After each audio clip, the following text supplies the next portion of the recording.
Public CEO Report is a podcast that provides insights about the public sector and public policy for the benefit of decision makers and leaders powering our communities.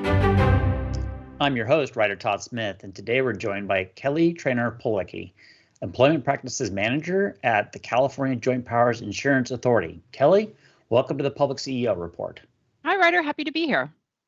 It's great to see you. You and I have had the occasion over the years to be on some panels together and talk. And of course, we get to work a ton at my firm, Tripepi Smith, with the authority. So it's great to have you here. But I know why it's great to have you here. Let's tell our audience why it's great to have you here. Tell me a little bit about your career working in local government. So I will say I actually haven't had a very long career in local government. I've technically only been in local government since joining the authority in March of this year. For the majority of my career before that, I would say that I was local government adjacent. I was an attorney, eventually a partner at the law firm of Burke Williams and Sorensen, which is a big public sector law firm. Kind of modeled the contract city attorney's role back in the early 1900s. And so that's where I started my career. It was my first job after completing the bar exams. Stayed there my whole career until I came to work inside for a client. So I've always been in the public sector, but never a public employee until now. And you've, as I mentioned, I met you speaking on panels, but you did the circuit. You did a lot of training out there in the world, going to MMANC and MMASC and speaking at conferences. Your middle name trainer is wholly appropriate given how much time you spent out there training. Can you talk a little bit about that role that you were doing in general and how you spent so much time out there building up a name identity on the local government circuit? So I will say, first, it's kind of, I think, comical to anybody who's known me since I was a child. The idea that I do so much public speaking is actually quite surprising to people that I grew up with because I was terrified of public speaking as a child. I used to shake. I would get very sick to my stomach. I absolutely hated it. And started to get over it whenever I was in college and had some public roles where I was having to speak for organizations. And then as I got into my career at Burke, sexual harassment training started to become mandatory in 2005. We had a number of agencies that were doing it before then, and it became something that I kind of fell into. One of my old partners, my boss, Tim, encouraged me to get out and start doing sexual harassment prevention training. So I kind of team taught with Tim whenever I was a baby lawyer. And then it just kind of grew, and I found that I actually really enjoyed it. And it kind of fed into one of the parts of the practice of law that I always enjoyed, which is the more of the preventative side of law. I actually hated litigation. I really did not suit my personality or my temperament or really what I enjoyed about the law. And so getting to be out and do training and education, it helps people, I think, in their job, which always spoke to me. And I just really enjoy it. It's always been one of my favorite parts of my job. And so over the years, it just kept developing in different topics that I had the opportunity to go out and speak on. Well, I would say, and now you are at the California Joint Powers Insurance Authority. So that's certainly an organization. Again, we do a ton of work with them. They love the idea of prevent. Yes. Right. Prevent is king. So talk a little bit about your role there at the authority. What do you do there? So as you said, my title is Employment Practices Manager. My primary function is that I oversee a program here that we have at the authority called the Employment Hotline, which kind of grew very organically out at the authority out of trying to help prevent claims coming in. And whenever members were seeing that they had really complicated, high-risk employment situations, they were calling their risk managers or calling Paul Zeglovich, our liability program manager, to ask for some support or help about how to best strategize with that.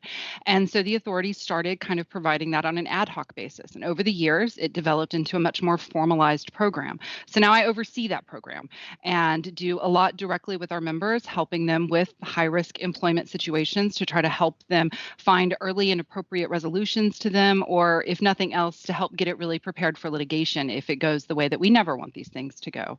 In addition to that, I also have a role with some of the other employment initiatives that we have at the authority. I'm keeping my foot in the training pool because I could never completely give it up, but I won't be doing as much member training as I used to.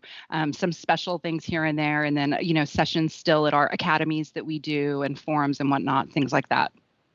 And so the authority, just for context, and we did interview John Scholl in a prior episode here and had a chance to talk about the authority, and we can link in the description of this video to that particular interview as well. But for our audience and purposes of this conversation, what is the authority? What does the authority do?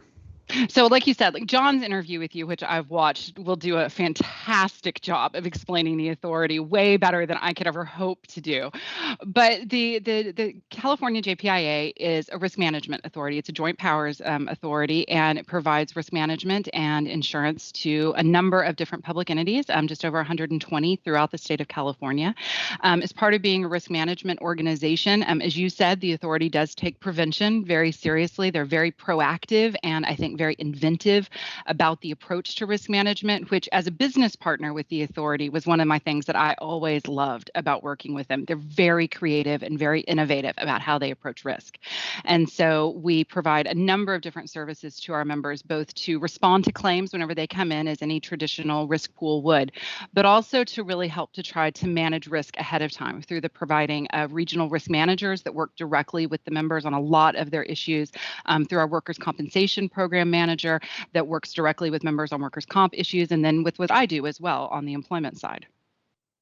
So thank you for that summary, by the way, for the team. So ultimately, if I'm a member of the authority, then this now gives me the opportunity to pick up, call the hotline, and I get to speak to you or a member of your team and talk about a hot button issue I have?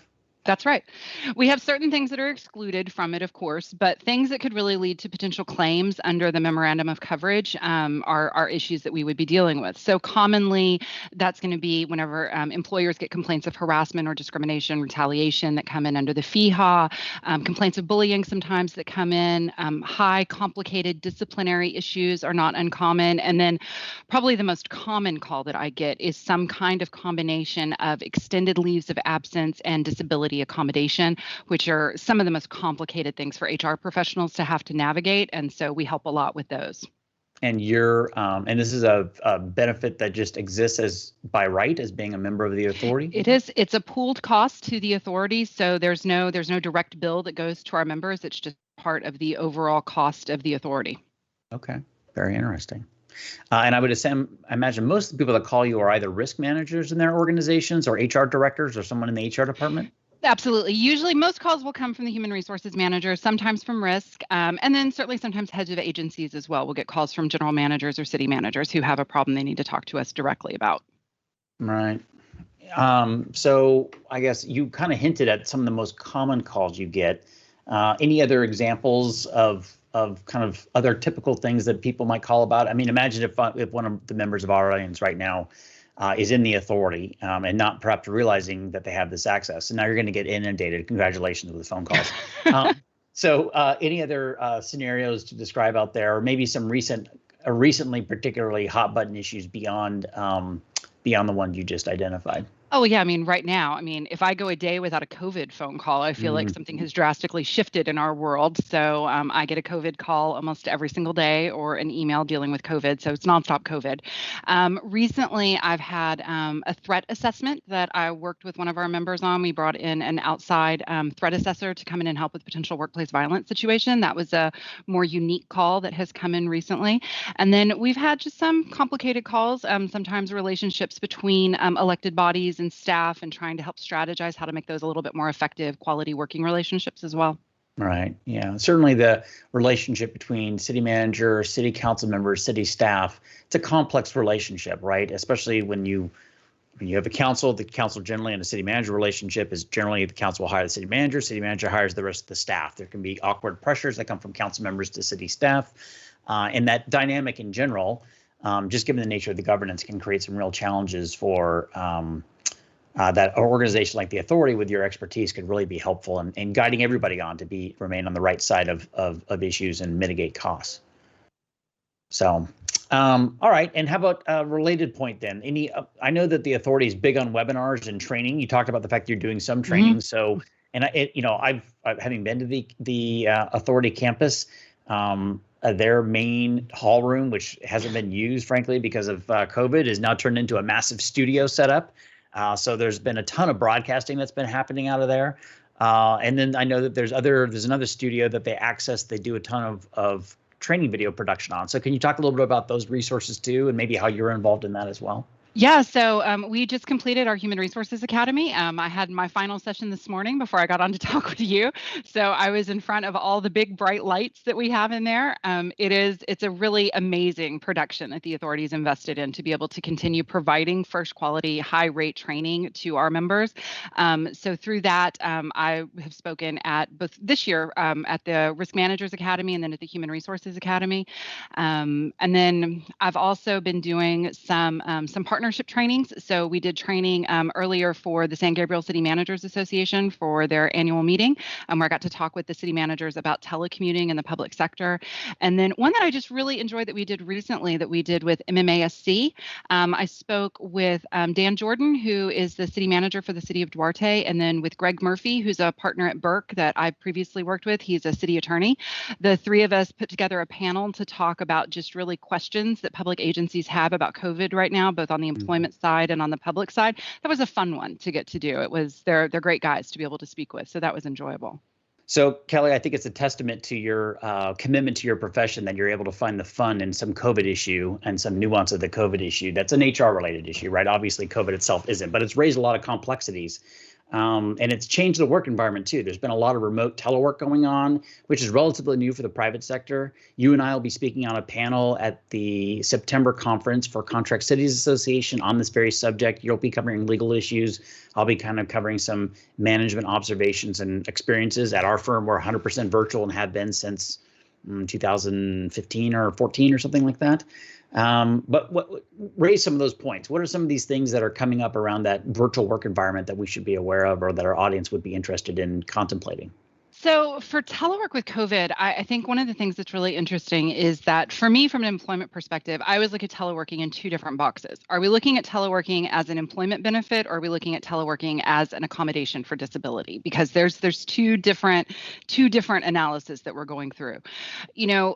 I will say one of the things that really impressed me, and that without sounding ridiculously cheesy, really did warm my heart about getting to work with the public sector, was how quickly the public sector really did adjust whenever it had to last year with COVID. It was amazing to watch so many of the public agencies that I work with just turn on a dime and figure out how to do something that had never really been done in the public sector and be able to continue to provide services and to engage with the public in new ways that a lot of people were really uncomfortable with. And so it's amazing to watch. And as we are coming out of it, and as we've got, a lot of agencies went back pretty quickly, but a number stayed remote or stayed a hybrid combination. And I think there's a number that are really starting to embrace teleworking. And so I've spoken with a few different, mostly cities, a couple of special districts that are thinking about really continuing to offer hybrid teleworking. Not a whole lot really seem to have the appetite for 100% remote. I think it's just too much, not with the culture in public sector, but looking at continuing it. And certainly employees really do like it.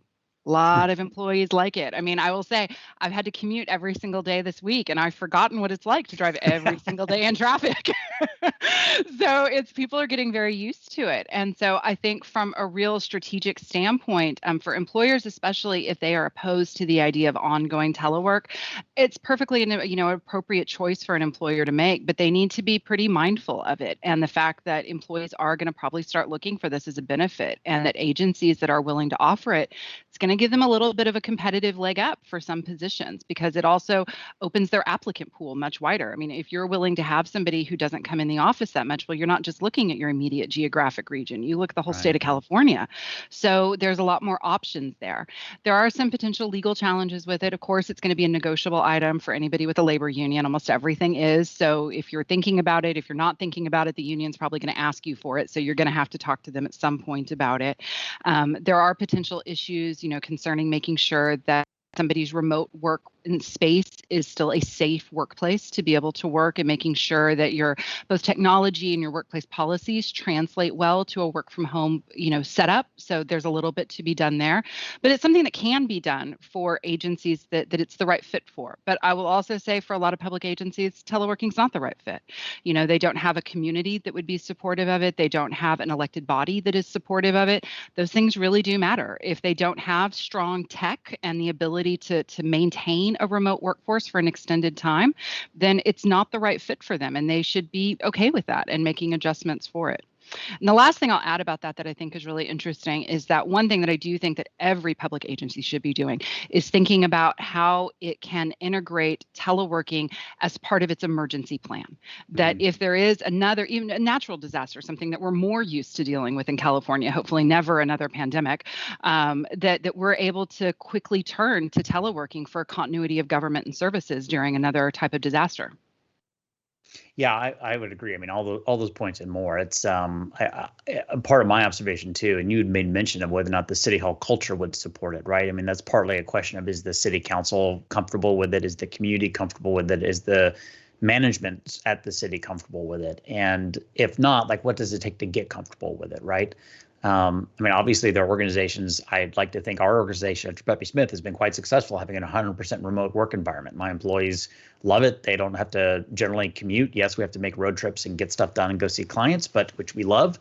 But having the ability to not have to spend 2 hours on a road trip driving back and forth is a massive savings. I mean, one of my employees, rockstar employees on the team, used to have to drive an hour and a half to 2 hours every day to just one way to get into the office and then drive back. And the moment that he was able to join our team, he suddenly shaved 3.5 hours off of his lifetime each day in the car and saved it, right? So those are all huge advantages, and the flexibility that comes with it, right? The redundancy of team. You know, if City Hall gets shut down for some reason, can you still access all those cloud services? Can you still function as an organization? If you force the point of shifting to virtual City Hall of sorts and having online services and online permit applications and online business license applications and whatnot, it makes a lot of that stuff much more viable. I have one specific question I want to drill in on. So you mentioned about tapping into a workforce throughout the state of California, but is that a limitation, or could you theoretically be hiring people in Colorado and Michigan to work for your City Hall? You could technically. I mean, there's certainly going to be restrictions. You're going to have to be aware of multiple different jurisdictions. You're going to figure out all the conflicts of law that you have to deal with. You got to talk to a finance professional, because I don't know anything about that. But you know, it is possible. I have a hotline matter right now with one of our members who is looking at, just on a temporary basis, I'm having an employee work from Oregon and has raised a couple of questions, and so I'm working through those right now. Right. Yeah, those are kind of interesting questions. We get questions all the time at our firm about the possibility of, could I go spend a month working in Paris, or could I go spend, could I go on a 8-week trip somewhere and just essentially be on an extended vacation, but working the whole time? So it's not a vacation, obviously, but they're in a different location. So those are interesting questions. Maybe I should call your hotline and see what happens. All right, interesting. So a different area to explore here real quick too is kind of diversity in the workplace and a renewed interest in this area. I mean, my general observation is cities have been pretty effective at hiring on merit and finding amazing people of all stripes and backgrounds and experiences. But any comments you want to make about that, what you're seeing in employment trends or issues around that? So I think it's really something that it's a good thing, and it's time that it is focused on in our workplaces, is really looking at, how inclusive are our workplaces and what can we be doing to make it more, both in terms of recruiting, but also in terms of making sure that our workplaces feel like a place where every employee can be their true authentic self. And that's, I think, a really important thing for the culture of the organization. I think, one of the biggest things, it's really something that human resources professionals are starting to really focus on. And you're starting to see a lot of growth in that area for HR professionals to really start developing, because they are really going to be one of the big driving forces behind it, because that's such an HR area. I'm really excited to see how much is being done in that education space for HR professionals. Like, I'm looking at the sessions that are going to be at CalPELRA this year, and just a huge focus on DEI areas to start getting that knowledge out to HR professionals who can then bring it back and start to really develop it in their organizations. And, California is a diverse state and gets more diverse every single year. And, the more that we embrace that and that we learn from the different experiences that a diverse workforce brings, I think it makes us stronger. I think it makes us better to serve our diverse population. So I think it's a great thing, and it's really great to see it starting to really take hold. Mm-hmm. All right. And now let's go back to talk about some specific examples here around advice on handling difficult employees. You had made mention of the point that that's oftentimes one of the calls you get, right? Is somebody identifies, we got a situation here, we have a difficult employee. What is your general advice around kind of managing those situations? Recognizing, of course, that you're speaking specifically to the experiences of public agencies. Right. So for me, like, generally, I will say, of course, just to give you the standard lawyer answer that I can't have a conversation without giving, it's always going to be, it depends. So, it's going to depend on the circumstances. My focus is always going to be as an attorney, on potential legal liability and on trying to mitigate any potential liability. And so it's a place where in working with a particularly challenging employee in the workplace, I think it becomes a real cooperative relationship usually between me and between the HR professional, because human resources professionals bring a completely different skill set to the challenge of difficult employees than I bring as an attorney. And so together we kind of, get to the whole employee issue, because HR, you have talented human resources professionals who are so much more trained and skilled in dealing with some of the soft skills that, nobody calls a lawyer to find out how to be a nicer human being. So sometimes we have to have that balance between the two disciplines. And so for me, my first, I think big advice just generally in dealing with difficult employees is the value that needs to be placed on human resources. I am a huge cheerleader for HR professionals and the value and importance that they hold in the organization and how much that needs to be promoted and elevated and reinforced across the entire staff, because HR does a lot more than just process discipline and manage benefits. And whenever you utilize their skill set as HR professionals, it helps to deal with the interpersonal skills. I mean, they are your resource for humans. It's why we have their name. So making sure that you're getting good HR people, that you're training them, and that you're valuing their service to your organization is, I think, a really, really big one. The other big thing is, I think, kind of more macro in dealing with difficult employees. Sometimes difficult employees are difficult employees because you don't have a workforce that has been well trained about how to manage as a supervisor. One of the things that I say pretty much every time I talk to a group of supervisors is that being a supervisor in the state of California is not for the faint of heart. We expect and need a lot out of our supervisors. And oftentimes supervisors don't become supervisors because they're great at managing people, even though it's the thing that distinguishes you as a supervisor. It's right there in the title, right? You supervise. But most people become supervisors because they're technically proficient at their chosen career. Mm-hmm. And then we all just kind of cross our fingers and hope that they're going to be able to manage people. And I think agencies that do a better job of training their supervisors on how to lead and how to manage and how to develop those soft skills, they have fewer issues with difficult employees because the people who are responsible for managing the employees have been properly trained and educated. And I can get a little passionate about the need for education and training of our workforces. That is a very well made point, right? And you do see it time and time again. I was just talking about this with a family member of mine, where promotions happen because somebody is technically competent, but not necessarily a people-oriented person. And all of a sudden, you've lost their direct day-to-day application, their technical skills on the work that needs to be done. And at the same time, they maybe are incompetent at managing people. And so they end up creating even more problems. Like it's a real conundrum for organizations. On the other hand, people want to get promoted. They want to move up. And the perceived pathway is you move up by getting to supervise people, right? And kind of spread your talents among more folks on the team. So it's an interesting challenge. And so does the authority do training on supervisors too? We do. The authority has always had supervisor training, but right now in the works, our training department, which is an amazing part of the authority, is actually working on developing a supervisor series that is specific more to the softer skills that's going to be rolled out for members, which I'm really excited about. And I think it's going to address a lot of employment issues that we have, because a lot of times, claims that'll come through the hotline or that end up in litigation, whenever you really try to drill down on a lessons learned and, what could you have done to make this situation better? A lot of times there's not a legal thing that you can point to say, oh, well, if you hadn't broken that law. Oftentimes that's not actually what the underlying issue is. It's a problem between people and between making sure, how you're making sure that your employees are being heard and how they're working together and how supervisors are able to adjust their supervisory skill for employees who need a different style.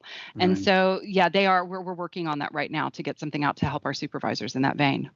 Yeah, well, and the related concept I would note there too is, even if, let's say that there's a conflict or issue that could theoretically turn into a legal one, but instead it resolves itself because one of the two parties decides to move on from the organization, just to wash their hands of it and go somewhere else. While that might be less expensive than a lawsuit, it still raises the challenge of having to refill a position and the consequences that go along with that, which is usually estimated between anywhere from a third to more of a person's salary to replace that person and get through the process, and the disruption to the organization.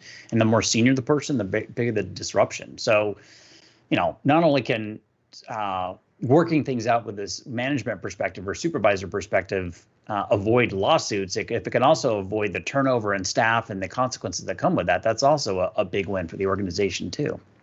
No, I would agree with that. And, you talk to people about what keeps you at a job. Most people will say the people keep me at a job. I can technically do my work at a lot of different places. I stay somewhere because of the people and because of what the environment feels like. It's that thing that you can't really quantify that really keeps loyalty in an organization. Yeah, 100% agree. And that's been for having had the opportunity and the responsibility at the same time to, like at my firm, watch us grow from hiring our first employee in 2011 to being at 34 people now, and the changing role that culture and interpersonal relationships play and the overall effectiveness of the team and the team readiness. I mean, it's when we had 3 people, my capacity to concentrate on culture was like non-existent. But now that we have 34, like the benefits of culture and culture building is infinite, right? In terms of productivity and job satisfaction and retaining amazing folks on the team who want to give their all every day for our clients. So I want to go. So one of the questions I always like to ask on the conversation here is like, what's working right in local government, right? And so for some folks, that's a big policy issue, and they're elected officials or a city manager, and they're focusing on, whether it's legalizing cannabis or some other policy that seems to be working great. Which maybe you have a perspective on that too. So I don't want to pigeonhole you as a recovering attorney and a HR professional. But on the other hand, you may have a very narrow worldview on this. So however you want to take the question, what's working right in local government from your perspective? For me, honestly, I would say the people are working right in local government, which I think is always something that people sometimes don't expect to hear from me because, quite bluntly, I see the worst that the public sector has to have. I mean, I know all the bad things that public employees do. I help write their discipline notices. So I've seen the worst that the public sector has, but I've never lost my shine for public sector employees. I have always found the vast majority of public sector employees to be absolutely amazingly dedicated professionals who are almost always just doing their small part to help make their communities better. And, just like what I was talking about with how well they responded with COVID. I mean, it had nothing to do with my job, but I would have extended conversations sometimes with some HR professionals about what their recreation departments were doing and how creative they were being about providing services to kids and to seniors who were isolated during the pandemic. And just, amazing this commitment to people that I think is such a great part of local government. So for me, that has always been what works well in local government. The bad apples that I have to deal with every now and then, they're a really, really small percentage. And I hate that they suck up so much of the oxygen and the impression that I think a lot of people who don't work with local government has about local government, that by and large, local government should never be defined by the bad kids that make it on the 11 o'clock news. It's not who local government is. Yeah, 100% agree with that. And how about what's broken? What needs fixing from your perspective in local government? So, if you were, God for a day and could wave a wand and fix something, what would it be? I think that I would fix making sure that we have enough good people that are coming up in local government. I think that's the other real challenge that I know so many people have talked about, the so-called silver tsunami with so many of our really tenured, seasoned professionals in local government that are leaving the profession because it's time for them to retire.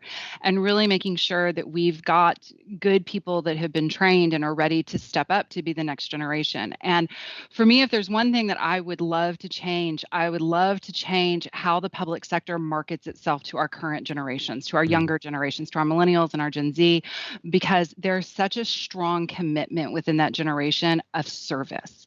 And I think that a lot of times local government misses the mark in not talking about the service that you provide as a government employee.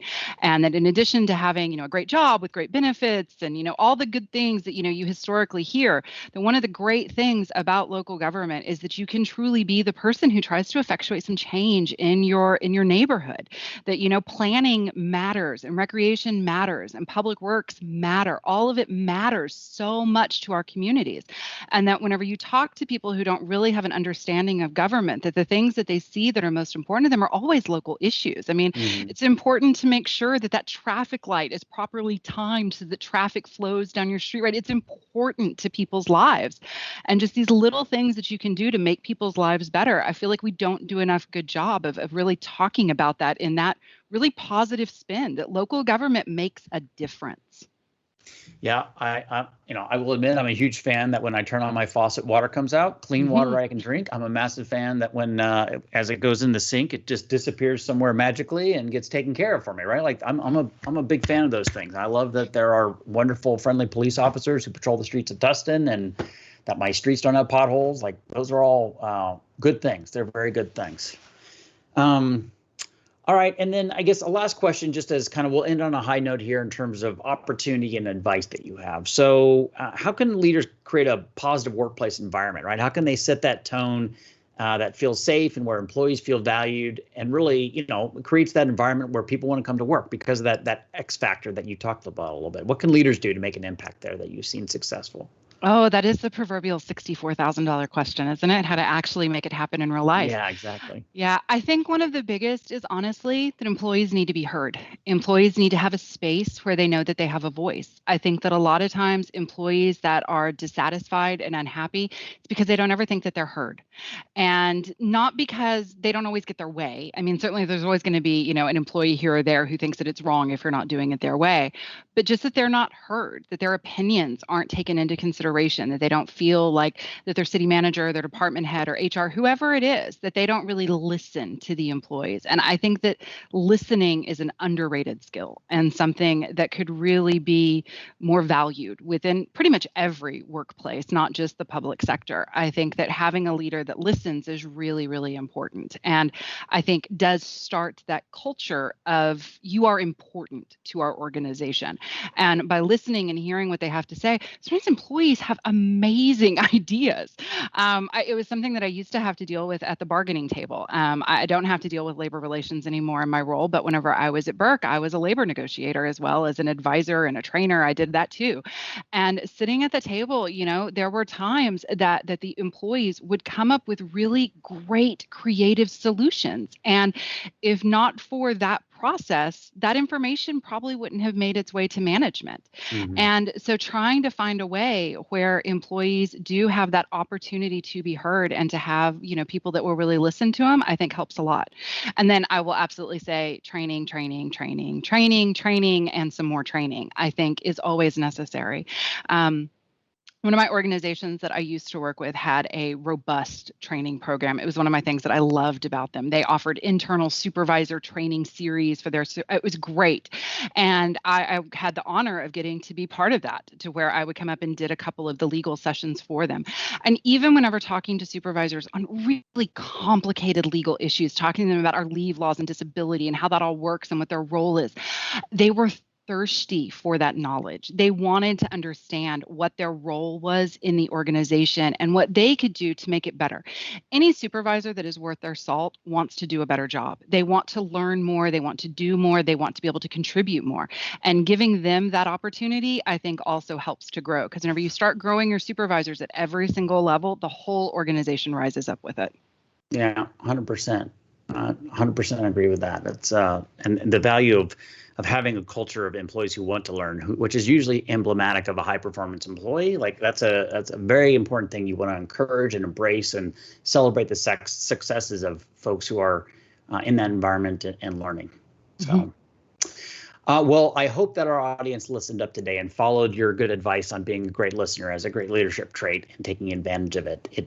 You have excellent experience, and the authority and frankly, the members of the authority that get to call you on the hotline and talk with you have found themselves a tremendous resource. And I appreciate that you're continuing to give back to the local government community by speaking on the local government circuit and offering in your insights experience. So thanks for being with me today, Kelly. I appreciate your time. Thank you, Ryder. It was a pleasure to be here. I enjoyed this. So that's today's report. My thanks to Kelly for joining us. From the whole PublicCEO team, myself, Ryder Todd Smith, thank you for your time today. We hope you learned something new and inspiring that'll help you in your public service. Remember, PublicCEO has a daily newsletter that is free to those who sign up at PublicCEO.com. If you have feedback, questions, or guest suggestions for PublicCEO Report, please email alex@PublicCEO.com.